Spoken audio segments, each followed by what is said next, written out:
touring like little venues or I don't know something just to kind of get people songs, interested. yeah, her songs get very little airplay. But I mean, that's Maybe very she doesn't care about that. I mean, maybe she doesn't care about that. Maybe she's just doing it just to please the fans. She well. had I no mean, problem going away for 2 years. well, that's fine if she doesn't have a problem with it, but so far they've been portraying it. I mean, when she came out with this whole thing on Twitter talking about new music, new this, new that, new that. I mean, I'm sure all of her fans were expecting like this huge blow up comeback, and it's just been kind of like a moment when you release air out of a balloon. I yeah. mean, Now I understand exactly, you want it to be Janet. I get it. I exactly, understand. and it's just been like Well, she's worthy of having a really great comeback. She's got the name, she's got the talent, she's got all that great stuff, but she just hasn't handled it well. That's my point. I agree with Listen, you. Uh-huh. I am a die-hard Britney Spears fan, but I am Why? just used to disappointing Oh, comebacks. okay. Well, there you go. Ah, that's So funny. it just doesn't phase me anymore. Yeah, well, I can see why. Did you hear about the babysitter duct taping the kids to the chairs and forcing them to watch Mommy Dearest? no, I did not hear No, about this. Have either of you ever seen Mommy Dearest? absolutely. Okay, well, Jason, have Yeah. you seen it? Of course. Okay, well, not of course. Okay, let me tell you real quick, just a 1 minute It's like, story. yeah. I went to a meeting with these two gay guys for they wanted me to do their house or whatever, and so this is like I don't know 4 or 5 years ago. Went to their house, went in there, and anyway we were upstairs in their bedroom. And he said, "Well, I'm thinking about tearing down that wall because of the view," and I go. And so I'm thinking these are two gay guys, right? And they were like in their 30s, so they probably had seen Mommy Dearest. And so I go, well, we should tear down that bitch of a bearing wall and put a window where it ought to be. So I was just joking, and they had no fucking clue what I was talking about. They thought I was fucking insane. And so I was like, You're okay. like, no more wire hangers? Yeah, exactly. And it's No? like, Mommy Dearest, Nobody? anybody? Anyway, so I know that movie inside and out. I know every fucking line, every fucking like little look she makes. I've been watching it since I was a teenager. But the point is, this guy duct taped these kids to these chairs and forced them to watch Mommy Dearest because their mother told him to do so. He told him to make sure that they watched this movie from beginning to end. They did not get up, and if they got up, to make sure they watched it. So the guy, like a moron, decides to duct tape them to the chair and forces them to watch this so to teach them a lesson about being behaved children. But of course, it was a gay guy who did it, and it's just so embarrassing. I mean, why would you do that anyway? I thought that was frightening. Christina. Christina, get out of the chair. Why? Wait, wait, what's it go?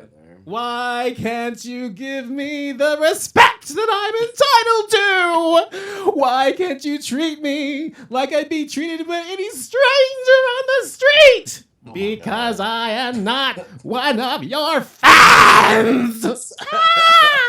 Anyway, as I said, I can Sounds recite like the I'm doing show tunes right now. I can watch the whole fucking thing. Well, actually, when I was in the '90s, they actually had a remix of all the scenes from that movie, and they would play this funny song. But anyway, sorry, I just blown off. It's on Netflix if you haven't seen it. Yes, it's hilarious. If you haven't seen Mommy Dearest, you should watch it. But by the way, it's kind of sad because it's based on a true story, supposedly, and about Joan Crawford and how she was kind of a horrible mother. But it's just campy and funny when it's not supposed to be. So, if you're gay, it's a must see. Yeah. Or if you're straight. What'd you say? I said, or if you're straight. Or if you're hetero, yeah, absolutely. What movies have you guys seen lately that you've liked or loved? By the way, anything new?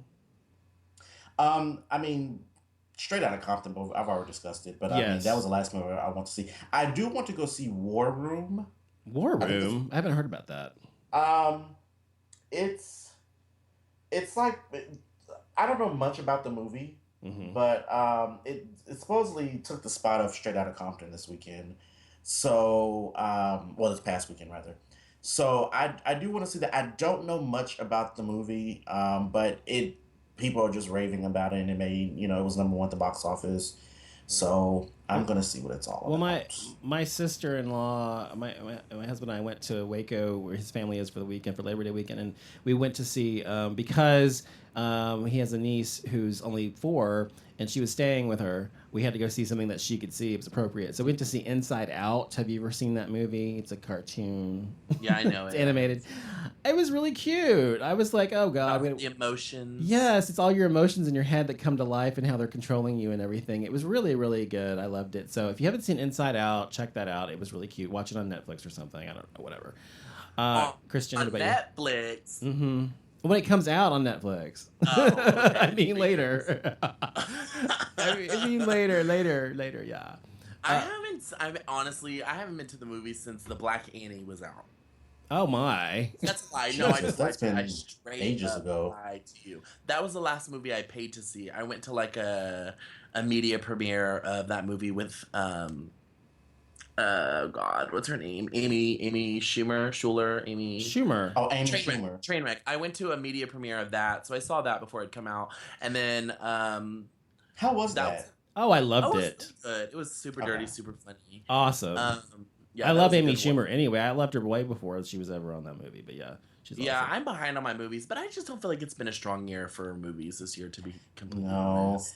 Friends of mine were talking about friends of mine were talking about Fantastic Four. Oh God! And they talked about how disappointing it was. So that looks so bad. It looks so bad to me. It's done really poorly. But I just had no interest in seeing it at all because it looked so bad. It just looked bad. Yeah. I usually only go to the movies around Oscar season, to be honest with you, because I like good movies. So you just pick the ones that have been nominated for Oscars and you go watch those? No. Those are just typically the movies that you end up seeing. That are written really well, that have depth, they have nice direction, the acting is amazing. Or like comedies. I like comedies. I don't do scary movies, so you won't catch me at the cinema around this movie. Well, War Room. It says War Room has like 30% on Rotten Tomatoes or something like that. Yeah, War Room. I don't know about that. Well, I'm looking at it now, and it made #1 at the box office. Fan reviews. Just because people went to see it, don't mean it was good. No, fan reviews are really good. Fan reviews, but you got to go by fans and not by the stupid critics. The critics don't know anything. You know what I mean? So anyway, but anyway, I've been really into Bring It On. If you want to know the truth, I bought Bring It On DVD. The movie? Yes, and it's my current line. I can see you liking Bring It On. Oh my God, that makes it's so good. And I saw it when I was really little, but I didn't understand any of the jokes because you were young. As an adult, I watched it. You were really little in 2000. Oh my God, you were. I was in like the first grade when that movie Jesus came out. fucking Christ! Really? You're an infant. Oh my God. Oh, this is a cheerocracy. Cheerocracy, yes, exactly. My favorite part, Gabrielle Dunst. Union is excellent in that movie. She is. My favorite part is when they're having the confrontation about the stolen cheer, and she says, and there's a lot of like race issues in there. Yes. But she says, Gabrielle Union's character says, "Burr, it's cold in here. There must be some toros in the atmosphere. You don't really think a white girl wrote that shit, did you?" I tell you, I fell out, spit my pizza up, and coughed on my dick. Oh, that was so fun. Oh God, I loved it. I love it.